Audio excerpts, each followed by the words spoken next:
आज के संदेश का शीर्षक है विश्वास के द्वारा परमेश्वर की सत्यनिष्ठा। रोमियो के पत्र अध्याय 10 वाक्य 4 में लिखा है, क्योंकि हर एक विश्वास करने वाले के लिए सत्यनिष्ठा के निमित्त मसीह व्यवस्था का अंत है। आपको सत्यनिष्ठा के बारे में एक बहुत महत्वपूर्ण बात समझने की जरूरत है। हम परमेश्वर की दृष्टि में सही ठहराए जाते हैं विश्वास के द्वारा, अपने कामों के द्वारा नहीं। रोमियो के पत्र अध्याय 9 वाक्य 30 से 32 इस बात को स्पष्ट करता है। अन्य जातियों ने सत्यनिष्ठा प्राप्त की क्योंकि उन्होंने उसे विश्वास के द्वारा ग्रहण किया, लेकिन इज़राइल ने व्यवस्था के कामों के द्वारा सत्यनिष्ठ बनने की कोशिश की, इसलिए वे उसे प्राप्त नहीं कर सके। बाइबल साफ साफ कहती है कि व्यवस्था के कामों से कोई भी मनुष्य परमेश्वर की दृष्टि में धर्मी नहीं ठहर सकता। गलातियों के पत्र अध्याय 2 वाक्य 16 में लिखा है, तो भी यह जानकर कि मनुष्य व्यवस्था के कामों से नहीं पर केवल यीशु मसीह पर विश्वास करने के द्वारा सत्यनिष्ठ ठहरता है। हमने भी मसीह यीशु पर विश्वास किया कि हम व्यवस्था के कामों से नहीं पर मसीह पर विश्वास करने से सत्यनिष्ठ ठहरे, इसलिए कि व्यवस्था के कामों से कोई प्राणी सत्यनिष्ठ न ठहरेगा। इसके अलावा रोमियो के पत्र अध्याय 3 वाक्य 21 से 22 कहता है, पर अब बिना व्यवस्था परमेश्वर की वह सत्यनिष्ठा प्रकट हुई है जिसकी गवाही व्यवस्था और भविष्यवक्ता देते थे, अर्थात परमेश्वर की वह सत्यनिष्ठा जो मसीह यीशु पर विश्वास करने से सब विश्वास करने वाले के लिए है, क्योंकि कुछ भेद नहीं। इज़राइल अपने अच्छे कामों और व्यवस्था को मानने के द्वारा स्वयं को धर्मी साबित करना चाहता था, लेकिन वे इसमें असफल रहे। रोमियो के पत्र अध्याय 10 वाक्य 3 में लिखा है, क्योंकि वे परमेश्वर की सत्यनिष्ठा से अनजान होकर अपनी सत्यनिष्ठा स्थापित करने का यत्न करके परमेश्वर की सत्यनिष्ठा के अधीन न हुए।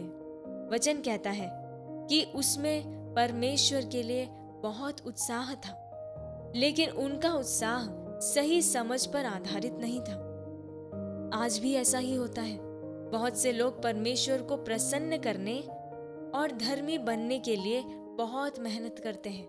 वे उस चीज को पाने की कोशिश करते हैं जो परमेश्वर ने उन्हें पहले ही मुफ्त में दे दी है। इसलिए जरूरी बात यह है कि आप अपने ऊपर भरोसा करने के बजाय यीशु मसीह पर विश्वास करें और परमेश्वर द्वारा दी गई सत्यनिष्ठा को स्वीकार करें।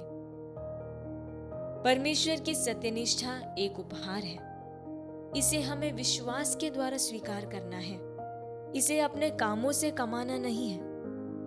रोमियो के पत्र अध्याय 5 वाक्य 17 कहता है, वे जो सत्यनिष्ठा और अनुग्रह के वरदान को बहुतायतता से ग्रहण करते हैं, वे इस जीवन में एक के द्वारा अर्थात यीशु मसीह के द्वारा अवश्य ही राज्य करेंगे।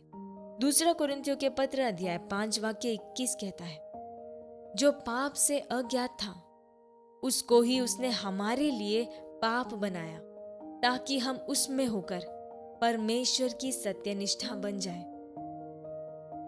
इसका सरल अर्थ है, यीशु ने हमारे पापों का दंड अपने ऊपर लिया है ताकि हम उसके द्वारा परमेश्वर की दृष्टि में धर्मी ठहर सके।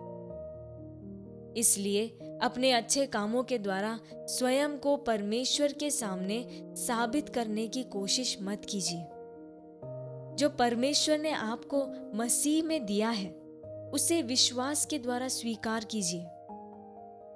फिलिपियों के पत्र अध्याय 3 वाक्य 9 में पौलुस ने बहुत सुंदर बात कही, और उसमें पाया जाऊं, न कि उस धार्मिकता के साथ जो व्यवस्था से है, वरन उस सत्यनिष्ठा के साथ जो मसीह पर विश्वास करने के कारण है और परमेश्वर की ओर से विश्वास पर मिलती है। सरल शब्दों में पौलुस कह रहा है, मैं यह नहीं चाहता कि लोग मुझे मेरे अच्छे कामों के कारण मुझे धर्मी समझे। मैं चाहता हूं कि मेरी पहचान उस सत्यनिष्ठा से हो जो मुझे यीशु मसीह पर विश्वास करने के कारण परमेश्वर से मिली है। इसलिए आपको हर दिन यह सोचकर जीने की जरूरत नहीं है कि क्या मैं परमेश्वर को प्रसन्न करने के लिए पर्याप्त अच्छा काम कर रहा हूं, बल्कि विश्वास के साथ यह जानिए कि मसीह में आप परमेश्वर के सामने सही स्थिति में हैं। आपकी सत्यनिष्ठा आपके कामों से नहीं, बल्कि यीशु मसीह पर आपके विश्वास से है। हालेलुया।